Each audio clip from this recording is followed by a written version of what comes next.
بسم اللہ الرحمن الرحیم۔ مکہ کے سرسبز و شاداب پہاڑوں کے درمیان شفاف آبشاروں سے مزین ایک حسین وادی طائف کے نام سے معروف تھی۔ یہاں عرب کے دو قبائل آباد تھے، ایک بنو ثقیف اور دوسرا بنو حوازن۔ یہ دونوں قبائل نہایت طاقتور، بہادر اور جنگجو تھے۔ ان قبائل کی ایک خاص بات ان کا فصاحت و بلاغت میں دیگر قبائل سے ممتاز ہونا بھی تھا۔ یہ لوگ نہ صرف خالص عربی زبان بولتے بلکہ الفاظ کے تلفظ، ادائی اور انداز بیان کی حفاظت بھی کرتے تھے۔ چنانچہ شہر کے رؤساء اور شرفاء اپنے نو مولود بچوں کو ان قبائل کی عورتوں کے حوالے کر دیا کرتے تاکہ رضاعت کے دنوں میں بچے کھلی آب و ہوا اور خالص ماحول میں بہترین جسمانی تربیت کے ساتھ ساتھ فصیح و بلیغ عربی زبان بھی سیکھ لیں، جیسا کہ خود آپ صلی اللہ علیہ وآلہ وسلم کا ارشاد مبارک ہے کہ میں تم سب میں فصیح تر ہوں، کیونکہ میں قریش کے خاندان سے ہوں اور میری زبان بنی سعد بن بکر کی زبان ہے جو عرب کے فصحاء مشہور تھے۔ بنی سعد قبیلہ حوازن کی ایک شاخ ہے۔ آپ صلی اللہ علیہ وآلہ وسلم نے اپنی رضاعت کے 5 سال بنی سعد میں اماں حلیمہ سعدیہ رضی اللہ تعالی عنہا کے گھر گزارے۔ یہاں حضور صلی اللہ علیہ وآلہ وسلم کے 4 بہن بھائی موجود تھے جن کے نام عبداللہ، آنیہ، حذیقہ اور حذافہ تھے۔ شیمہ کے والد کا نام حارث بن عبد العزیٰ اور والدہ کا نام حلیمہ بنت ابی ذؤیب سعدیہ ہے۔ اماں حلیمہ رضی اللہ تعالی عنہ کے صاحبزادے عبداللہ رضی اللہ تعالی عنہ آپ صلی اللہ علیہ وآلہ وسلم سے چند ماہ بڑے تھے۔ رسول اللہ صلی اللہ علیہ وآلہ وسلم کے اپنے تو کوئی بھائی بہن نہیں تھے۔ اماں حلیمہ رضی اللہ تعالی عنہا کے بچے ہی ان کے رضاعی بہن بھائی تھے۔ بچپن کے نہایت قیمتی اور انمول سال آپ صلی اللہ علیہ وآلہ وسلم نے ان بچوں ہی کے ساتھ گزارے۔ حضرت حلیمہ فرماتی ہیں کہ جب میں نے آپ صلی اللہ علیہ وسلم کو دیکھا اور ان کو لے کر اپنے خچر پر سوار ہوئی تو ہمارا خچر اتنا تیز چلا کہ سارے قافلے کو پیچھے چھوڑ دیا، حالانکہ پہلے وہ سب سے پیچھے رہتا تھا۔ ساری عورتیں کہنے لگیں، اے حلیمہ، کیا یہ وہی خچر ہے؟ باخدا اس کا معاملہ عجیب ہے۔ حضرت حلیمہ سعدیہ نبی کریم صلی اللہ علیہ وسلم کو لے کر بستی پہنچی۔ ان دنوں یہ علاقہ خشک اور قحط زدہ تھا۔ شام کو جب ان کی بکریاں چر کر آئیں تو ان کے تھن بھرے ہوئے تھے، حالانکہ پہلے ان سے دودھ بہت کم اور بہت مشکل سے نکلتا تھا، لیکن اس دن سارے برتن بھر گئے۔ سب نے جان لیا کہ یہ سب برکت اس بچے کی وجہ سے ہے۔ باقی لوگوں کی بکریاں بس طور کم دودھ دے رہی تھیں۔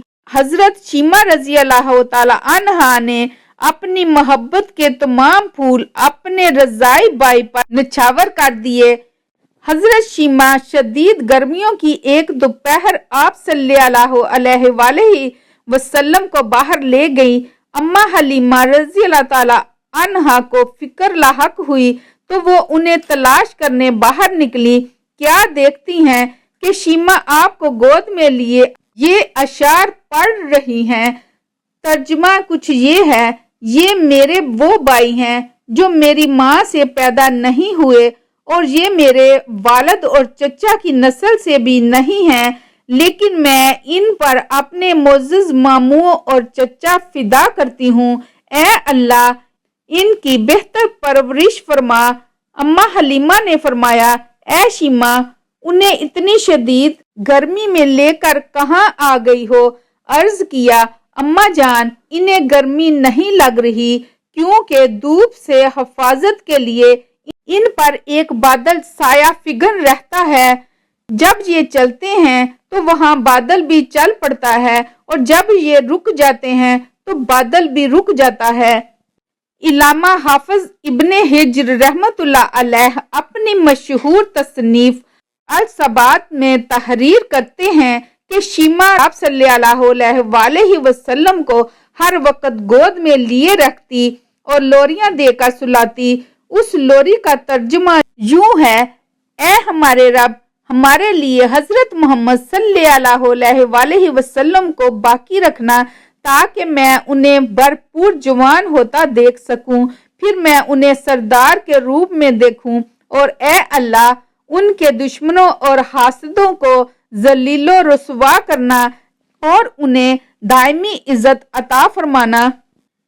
حضرت شیما کہتی ہیں کہ ایک دوپہر ہم بچے گھر سے ذرا دور وادی میں کھیل رہے تھے کہ اچانک دو نورانی صورت اور لمبی داڑھیوں والے لوگ آئے جو سفید لباس زیر تن کیے ہوئے تھے۔ انہوں نے میرے بھائی حضرت محمد صلی اللہ علیہ وسلم کو پکڑ کر زمین پر لٹایا، سینے پر چھری پھیر دی۔ یہ ہولناک منظر دیکھ کر ہم سب بچے چیختے چلاتے گھر کی طرف بھاگے اور اماں ابا کو بتایا کہ کسی نے بھائی کو نعوذ باللہ قتل کر دیا ہے۔ وہ دوڑتے ہوئے اس جگہ پہنچے تو دیکھا کہ آپ بیٹھے ہوئے ہیں، لیکن چہرہ مبارک کا رنگ اڑا ہوا ہے۔ اسی طرح ایک دن دو یہودی راہب ہمارے گاؤں آئے اور ہمارے بھائی حضرت محمد صلی اللہ علیہ وسلم کے بارے میں پوچھتے پوچھتے ہمارے گھر تک پہنچ گئے۔ انہوں نے بھائی کو دیکھا تو بولے، کیا یہ بچہ یتیم ہے؟ اماں حلیمہ کو ان کے اس طرح پوچھنے پر کچھ شک سا گزرا، بولی، نہیں، میں اس بچے کی ماں اور یہ ساتھ میں ان کے والد حارث ہیں۔ یہودیوں نے کہا، اگر یہ بچہ یتیم ہوتا تو ہم اسے قتل کر ڈالتے۔ اس واقعے کے بعد اماں بہت ڈر گئی تھی، چنانچہ وہ حضور صلی اللہ علیہ وسلم کو واپس ان کی والدہ کے پاس چھوڑ آئیں۔